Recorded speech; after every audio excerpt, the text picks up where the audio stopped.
Now, remember, Central Asia was under Soviet rule for many decades, and before that it was part of the Tsarist Empire.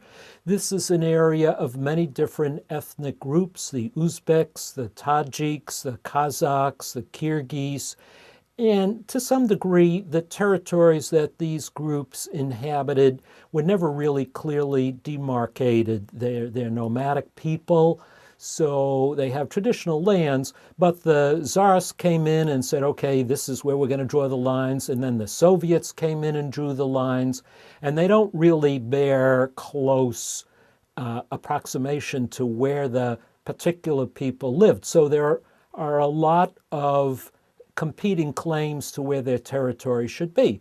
And in these areas lie uranium, lie natural gas and coal and oil. So there are some struggles underway as to who should control what of these valuable areas.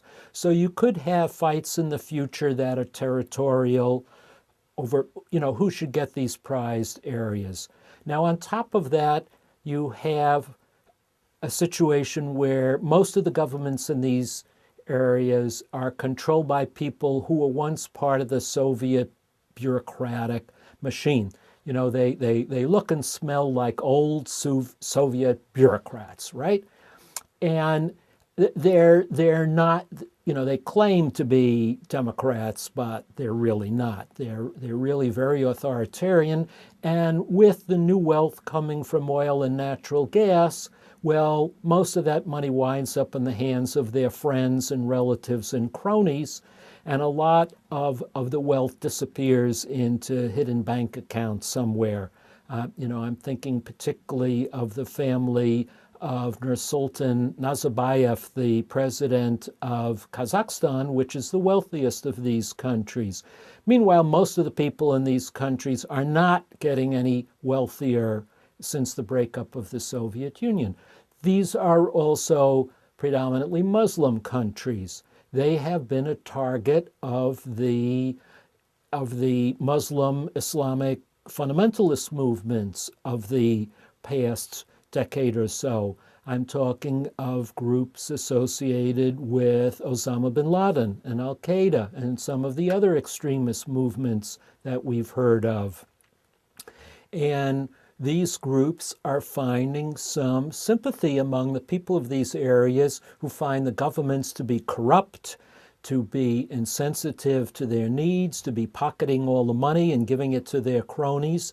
So in the future, you could have uprisings like the kind we've had in other countries that are fueled by Islamic propaganda, but really at heart are about the maldistribution of resource wealth.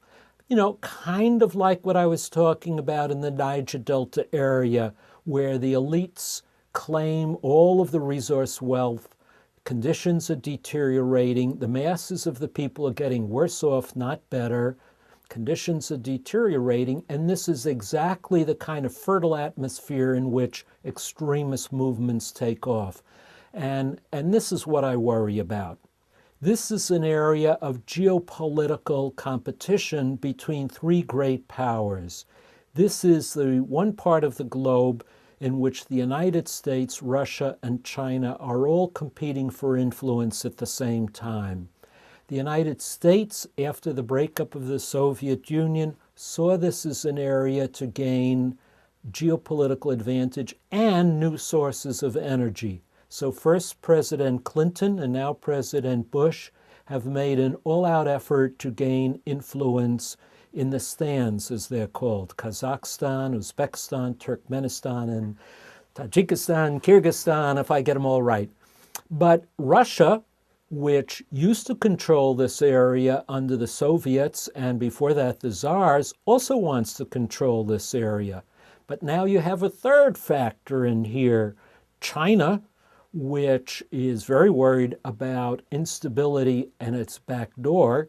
The Chinese region of Xinjiang, which is a Muslim majority area in its extreme west, and it's the one part of China that's predominantly Muslim. They're very worried about instability in this area, so it wants to have a say in what goes on in Central Asia, and it has growing economic interests in this area, also wants to tap into the resource riches of Central Asia, has also become involved. So you have three great powers all seeking geopolitical influence at once.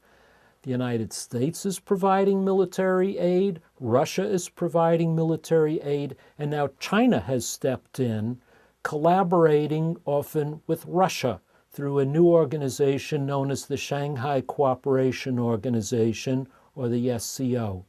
And the SCO, jointly with China and Russia together, provide military aid to the stands. If this isn't enough, both the United States and Russia have established military bases in the region, namely in Kyrgyzstan. You have about 50 miles apart, a U.S. base on one side of Bishkek, the capital of Kyrgyzstan, and a Russian base on the other side.